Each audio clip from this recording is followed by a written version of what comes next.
ഇതേ ഇവിടെ രാവിലെ വന്ന് ഞാൻ ഇവിടെ പുറത്ത് കത്തിക്കാം. എന്താ കാരണം എന്നറിയാം, കുളിച്ചിട്ട് കയറിയാൽ മതി, കുളിച്ചിട്ട് കയറിയാൽ മതി. ഇവിടെ കാലിലും കയ്യിലൊക്കെ നിറച്ചഴുക്കാണേ. അവിടെ ഞാൻ കുളിക്കാൻ പറഞ്ഞേക്കുവാണ്. കണ്ടോ അവള് കുളിക്കുക. കുളിച്ചിട്ട് കയറിയാൽ മതി ഞാൻ പറഞ്ഞു. കണ്ടോ കയ്യും കാലൊക്കെ ഇരിക്കുന്നുണ്ടോ? ഞാൻ മാല ഇറക്കുമ്പോൾ ആള് പുറത്തുണ്ട്. അപ്പം നോക്കുമ്പോൾ കാലിലും കയ്യിലും നിറച്ചഴുക്ക്. കുളിക്കും വേഗം കുളിക്കും. അവളോട് ഞാൻ കുളിച്ചിട്ട് കയറി പറഞ്ഞിട്ട് അവളവിടെ ഇങ്ങനെ ഇരിക്കുവാണേ. പിണങ്ങി ഇരിക്കുവാന്ന് തോന്നുന്നു. കൊതുക് അതിനിടയ്ക്ക് വന്ന് കുത്തുന്നുണ്ട്. കുളിച്ചിട്ട് കയറിയാമെന്ന് പറഞ്ഞില്ലേ? കുളിക്കാൻ തുടങ്ങി. അപ്പോൾ മനസ്സിലായി ഞാൻ കേട്ടിട്ടാണ്. എന്നാൽ കുളിച്ചേക്കാം. കണ്ട എന്തൊരു അനുസരണയാന്ന് നോക്കി. ഞാൻ കേട്ടുന്നില്ലല്ലോ വരയ്ക്കകത്ത്. അപ്പം അപ്പം ഞാൻ കുളിച്ചേക്കാം രാവിലെ. കുളിക്കാനേ കയ്യും കാലും നിറച്ചഴുക്കരുതെന്നേ. ഇരുത്തി കുളിപ്പിക്കാന്ന് കേട്ടിട്ടുണ്ടോ? അതാണിത്. ഇനി അത് കഴിഞ്ഞിട്ട് വേണം വരയ്ക്കകത്ത് കയറ്റിയിട്ട് ഭക്ഷണം കൊടുക്കാൻ. അത്ര വൃത്തികേടായിട്ട് അവള് വന്നത്. കാരണം മഴയല്ലേ, മഴയത്ത് അതിലൂടെ ചാടി.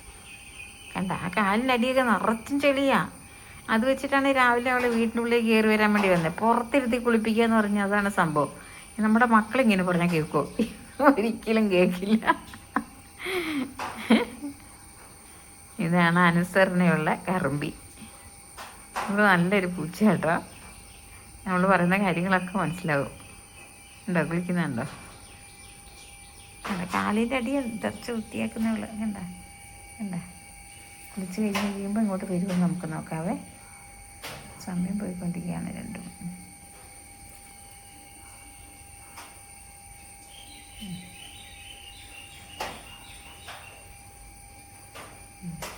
കാലൊക്കെ വൃത്തിയാക്കുക.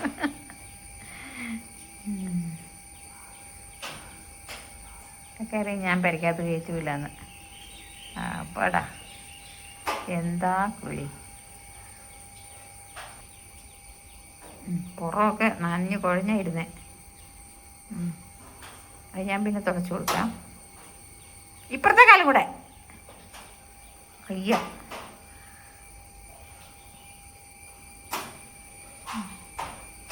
വരണമെന്നുണ്ടേ. ഡീ കുളിച്ചു കഴിഞ്ഞോ? ഇറമ്പി വാ. വാ വാ വാ വാ പോരെ. വാ വാ. വരുന്നു.